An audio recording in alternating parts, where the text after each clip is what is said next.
So let's get into your reading here. I feel like the major focus for the next 7 days deals heavily with cooperation. Okay, I feel like you have somebody in your midst that is a little bit difficult to compromise with and to work with. I see the energy of somebody who is dragging their feet, like they're very slow to act. And I feel in the more extreme sense, they could be a little bit lazy. And then in a milder sense, they can just, take their sweet time. They don't really do things with a lot of urgency. And so I see this image of a polar bear, and it's just sitting in one place, and it's just, snacking on the salmons, and it's not really doing much. And I feel like you're nudging the bear. You're like, get going, get moving, do this, do that. And I feel like the person is just taking their sweet time. They don't do things with a big sense of urgency. I feel like things around your home environment could be, not as clean, as orderly, and as organized as you need it to be in order to function. And I feel like this is your office. This can also be your home environment. I feel like somebody's leaving stuff out, dishes, dirty laundry, and they're not really pulling their weight or doing their due diligence to pick up after themselves and to, chip in with the housework. I also feel like there might be a lot of work from your end where the house chores and things like that is neglected. And it's showing up greatly in this card here, the Empress. She rules the home, and she rules like a neat and orderly environment. And this is pretty much, owning your space, claiming your space, and putting things away where they belong. And I feel like you're coming to a head, you're coming into conflict with another person that you might share space with. So if you're co-parenting, you could also be, sharing that space. If you're working with another person and you're sharing an office, or if you're sharing a cubicle, there could be a lot of invasion of your space, noise violation, lack of orderliness, and things like that. And I also feel like, you're doing your part to really take care of the home environment here with the Queen of Pentacles, and the other person with the Five of Pentacles, they're not really chipping in. So there's like disputes and arguments about space, about orderliness, about cleanliness in the home front. In your love relationships, what I feel though is there's a need to compromise. Okay, there's a need to kind of like, I see a lot of discussions and talks between you and your partner about big goals and big plans. Where are we going to live? Where are we going to buy property? When are we going to settle down? When are we going to, start building a family? So I see you and your partner talking a lot about plans, dreams, aspirations. If you're not in a committed relationship, I see you're getting to know somebody, and you're finding out, about their dreams, their passion, their long-term goals, and about where they're planning to be, what they see themselves doing in about 5 years time, 3 years time. And I feel that the person that you're dealing with, we have here a fire sign, Sagittarius, Aries, or Leo. This is somebody who is, a leader in their own right. Okay, so this is somebody that leads the way, that takes charge, that takes a lot of initiative. When it's in the reverse position, it's somebody who might be going through some type of a inner conflict, or some type of they're experiencing some type of blockage in their own life, and they're questioning their sense of direction. They're questioning, what are my skills? What am I really good at? What do I really want to do? I see this as somebody who is who has a lot of ideas, and I feel like they initiate or start a lot of things, start a lot of projects, start a lot of get the ball rolling on many things, but they might have difficulties finishing them. So you're dealing with someone who's a little bit scattered, and I feel like unless they take the time to really figure out their strengths, their weaknesses, their passions, and the things that they don't want to do, it's going to be really hard for this person to arrive at a sense of direction when it comes to overall plans and how you fit into their life goals and how you fit as a relationship partner into their life trajectories. And if this is a partner already, I feel like, they're having some type of a inner, like a mini, I would say a mini crisis where they're still trying to figure out, things in their own lives. They're trying to wrap up one chapter of their lives. They're trying to finish up something. For some of you, this could be the partner dealing with school. For others, it could be they're trying to get out of a divorce, or they're trying to separate themselves from, a situation like an ex, or finalizing some type of a divorce or separation with their ex-partner. And then for others, it's like they're trying to get published, they're trying to get things moving in that direction, just so that they can have that clarity and that certainty in their lives so that they can begin anew. And so I feel like there are a lot of discussions about, how we kind of fit together in each other's future plans. So there's a lot of compromise, there's a lot of discussions, and there's a lot of emphasis on building. Compromise is the key word here. So I definitely feel you've got somebody that you really care about, you want to build with. They want to build with you. They see a lot of potential in you, and they're trying to make things work. For some of you, I also feel like attraction and flirtation in the work environment, and you're trying to keep things very professional, mainly because there are other people around. And I feel like you're being really smart about it because, work for you, you guys are like the workaholics of the zodiac.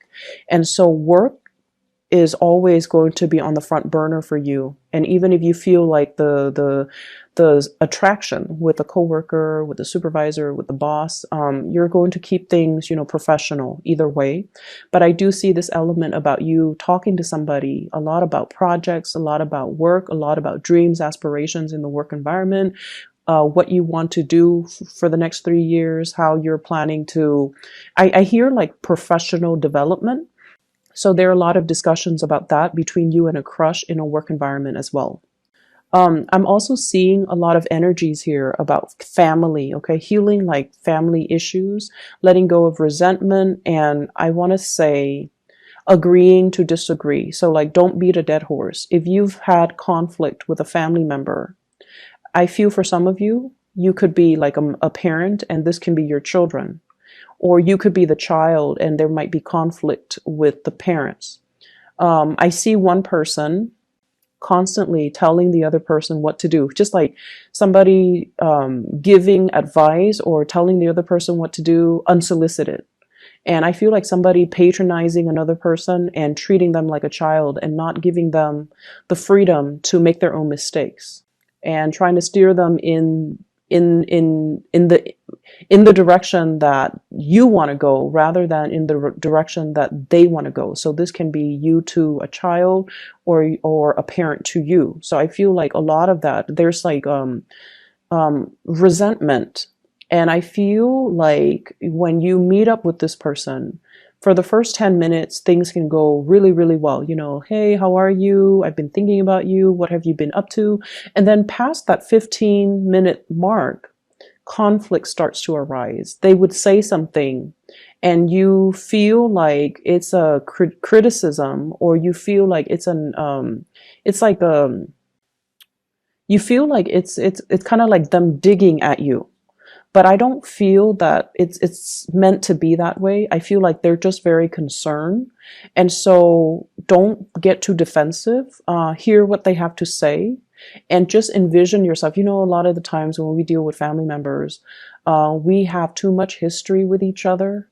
And so we know how to push each other's buttons. And then we automatically are always on the offense or on the defense with them because of the long history. And especially if it has been very contentious, if the relationship has been very problematic, and if there has been a lot of just resentment or misunderstandings, they can say something completely neutral and it just comes out, with the tone or the attitude or the demeanor of some past situation that you've experienced with them that left a sour taste in your mouth. So it triggers feelings that might not be positive. But I feel like you want to give this person the benefit of the doubt, and you want to just, approach them with an open hand, that way, and an open heart and an open mind. That way you're not getting defensive or getting riled up over things that are over, I want to say, over imagined slights. Okay, so I hope that makes sense.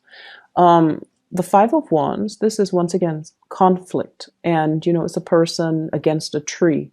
Different species communicate differently, and so I feel like there has been a lot of misunderstanding between you and a person, and I feel like the distance, you might live far away from them, so you don't see them on a regular basis, but when you see them, it starts out fine for the first, few minutes, and then after that, it just descends into chaos.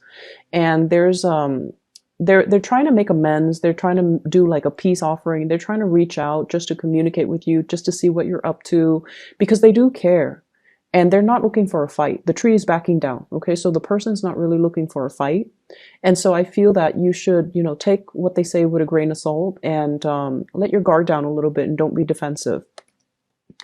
I feel like the distance between the two of you, and I also feel like this might be a family type of a contentious family relationship where you really, really care about each other. And the more you care, the harder it is to be objective, right? And so let your walls down, okay? She's got her mask on. She's listening to her intuition. She's got the sword in front of her. So she's kind of like got her walls up. And so the advice with this card is all about, listening to your higher self. Let go of the imagined slight. Let go of the resentment, especially as it relates to, dealing with family members. I'm also seeing as well, this is the next 7 days is all about communication clearing up. Okay, so clearing up of old energy, clearing up of communication. You're talking to another person about plans for travel, and it is the holiday season here in the US. So I feel like there are a lot of travel arrangements, a lot of plans being hatched out between people. I'm going to come to see you. When are you available? And I see many of you are taking the time to see parents, which is great. Many of you are taking the time to host family gatherings, even offering up your space so that other people can come into your space. And I feel like in the spirit of opening up your space, opening up your home, opening up your heart, opening up your hands, I feel like it can be very conducive for healing and for, breakthroughs in communication. And especially if you're dealing with somebody that has been very, very difficult to read and difficult to reach, I feel that it's going to work itself out and it's going to be resolved very wonderfully. I'm also sensing here health issues when it comes to, I feel more of like a father figure.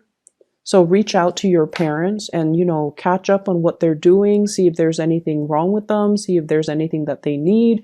I see a lot of people who, if your fathers are still around, there might be, it's like he's craving some attention. He's kind of like, hey, come see me, but he doesn't really want to express it. Okay, so it's like the stern paternal figure that doesn't really like to reveal his emotions and doesn't really talk about his emotions. And when he sees you, he might keep a poker face and he might not be able to express, wow, I'm really glad to see you. So I feel like you might want to, maybe that message applies to a few of you, but it's important that you try to reach out and see if there's anything he needs, if there's anything that you can do. The last thing that I see coming into the picture here, we have here the Page of Coins. And this is a card about learning. So this is the Page of Pentacles. This is a card about acquiring new knowledge, learning, possibly even being in an environment where you're attending a lot of training seminars, where you are coming into contact with people who are really, really knowledgeable in their field. And they're kind of lighting a spark of inspiration from within you. So they're giving you ideas and snippets and inspiration. And I feel like you have somebody in your midst that's very knowledgeable about, whatever they're training you on. I feel a lot of it is about expansion. So it could be like, career development. It could also be, It could also be like financial planning, taking control of your financial future, how to accumulate more money, how to invest. You're doing some type of a course. You're doing some type of learning, and I feel like whatever you're learning, I see you with a group of people that you really get along with, that you really enjoy their company, and everyone is there to build something, to learn something, and to get something out of it, to make the most of the situation. And with this situation, I feel like whatever you put in is what you're going to get out. So I feel like there are a lot of activities for group work. I also feel like you're going to come away with it, from it with a lot of knowledge and a lot of skills to help yourself professionally. I also see this element here about being very, very, like stage fright is what I'm getting. Putting on a brave face, even though you might be experiencing stage fright or social anxiety, feeling like people around you have so much to offer and feeling like you might be lacking. This is a typical Virgoan trait, feeling like you're not good enough, feeling like you don't have enough to offer, feeling like your voice doesn't matter, and feeling like, I don't know, I don't want to say it, I don't want to ask that question. What if people think, I'm being silly? What if people think I'm stupid? What if people laugh at me? So there's a lot of social anxiety if you're along with a big group of people and you're afraid to speak up, you're afraid to ask questions. Don't be. Whatever question that you have, I'm pretty sure other people have the same question. So it just takes one person to break the ice, okay?